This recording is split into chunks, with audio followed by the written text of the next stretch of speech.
आपका visa 100% approve हो जाएगा। बस ये सारी बातें आपको ध्यान में रखनी है। जब फर्स्ट वीज़ा जब मेरा रिजेक्ट हुआ था, तब मुझे उनका क्वेश्चन ही समझ में नहीं आता कि मैक्सिमम चांसेस होते हैं कि आपका वीज़ा रिजेक्ट हो जाए, क्योंकि आपकी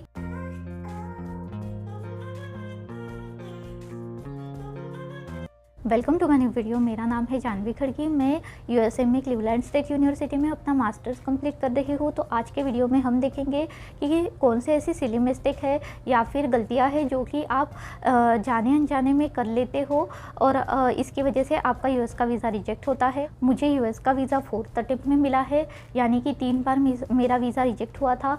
तो उस टाइम पर मेरे बहुत ऐसे फ्रेंड्स थे जिनका भी वीज़ा रिजेक्ट हुआ था। तो हम एक दूसरे के साथ बात करते थे कि क्या प्रॉब्लम हो गया है, उनका वीज़ा क्यों रिजेक्ट हुआ, उन्होंने क्या मिस्टेक की। तो ऐसे बहुत सारे लोगों का एक्सपीरियंस या फिर उनका देख के अभी मुझे पता चला है कि एक नॉर्मल सी चीज़ें होती है जिनके कारण स्टूडेंट का वीज़ा रिजेक्ट होता है। इसके बारे में ज़्यादातर चीज़ें पता नहीं होती है कि क्या मिस्टेक हम करते हैं। अगर आपने कोई कंसल्टेंसी ज्वाइन की है तो वो आपके मॉक इंटरव्यू लेते होंगे।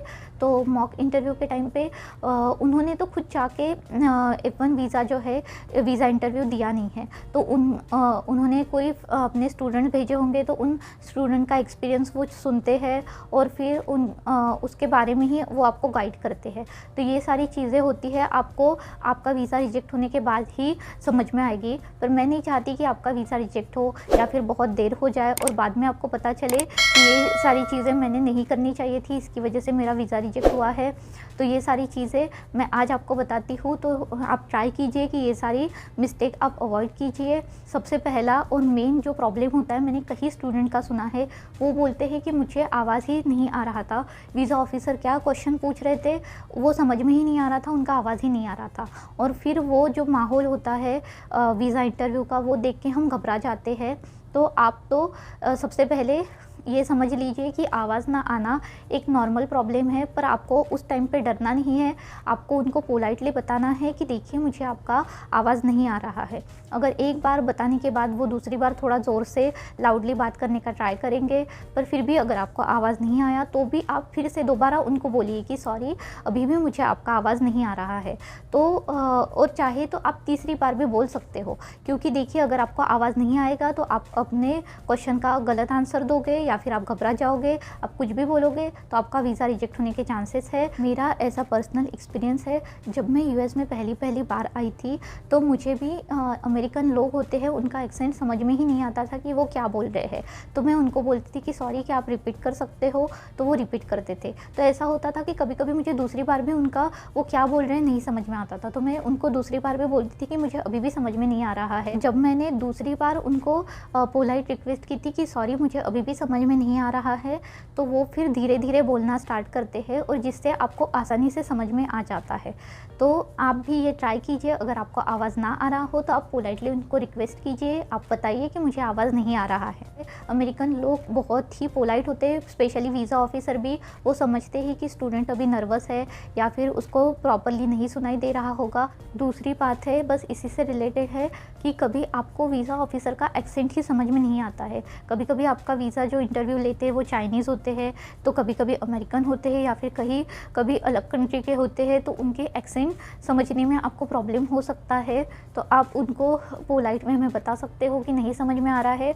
सेम यही है कि अगर आपको आवाज़ नहीं आ रही है या फिर उनका एक्सेंट समझ में नहीं आ रहा है, या फिर कभी कभी तो ऐसा होता है, ये थर्ड पॉइंट है कि क्वेश्चन ही समझ में नहीं आता है, उनके एक्सेंट की वजह से ही होता है कि क्योंकि वो इतना फास्ट बोलते हैं कि उसकी वजह से आपको समझ में ही नहीं आता है। सेम ये चीज़ मेरे साथ हुई थी कि मुझे क्वेश्चन ही उनका फर्स्ट वीज़ा जब मेरा रिजेक्ट हुआ था, तब मुझे उनका क्वेश्चन ही समझ में नहीं आता था। तो मैंने पहली बार तो उनको रिक्वेस्ट की कि क्या आप मुझे क्वेश्चन रिपीट कर सकते हो, पर उन्होंने सेकेंड टाइम जब भी रिपीट किया तब भी मुझे कुछ समझा नहीं और तब मैंने गलत आंसर दे दिया था। तो ये गलती आप मत कीजिए, आप तीसरी बार बोलिए मैंने गलत आंसर दिया तो मेरा वीज़ा रिजेक्ट हो गया। तो ये सारी छोटी छोटी गलतियाँ होती है, हम उस पॉइंट पे घबरा जाते हैं, पर ये सारे पॉइंट मैं आपको पहले से ही बता के रखती हूँ ताकि आपका वीज़ा रिजेक्ट ना हो।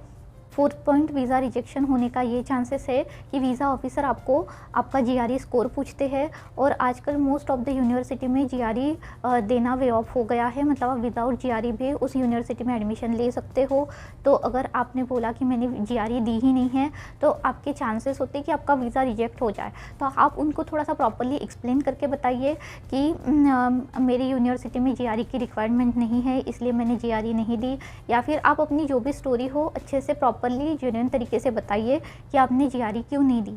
अगर जीआरई स्कोर लो रहा तो भी उसका आप प्रॉपर एक्सप्लेनेशन पूछिए, क्योंकि मैंने बहुत ऐसे स्टूडेंट देखे हैं जिनका जीआरई स्कोर लो होने के कारण उनका एक बार वीज़ा रिजेक्ट हो जाता है और फिर बाद में कभी उनका वीज़ा ही अप्रूव नहीं होता है। तो नेक्स्ट वीज़ा रिजेक्ट होने का रीज़न है लो रैंकिंग कॉलेज। मैं एंड में आपको इसका सोल्यूशन भी बताती हूँ कि अगर आपकी लो रैंकिंग कॉलेज है तो आप क्या कर सकते हो। तो देखिए, अगर आपका बजट अच्छा खासा नहीं है, क्योंकि यूएस में मास्टर्स या फिर हायर स्टडी करने के लिए बहुत सारा पैसा लगता है, आपके पास अच्छी खासी अमाउंट होनी चाहिए, तभी ही आपको यूएस का वीज़ा मिलता है। और अगर आपका बजट नहीं है तो आप फिर लो रैंकिंग कॉलेज देखते हो और प्राइवेट यूनिवर्सिटी देखते हो जिनका बजट भी लो होता है और आपकी हायर स्टडी भी आसानी से हो जाती है।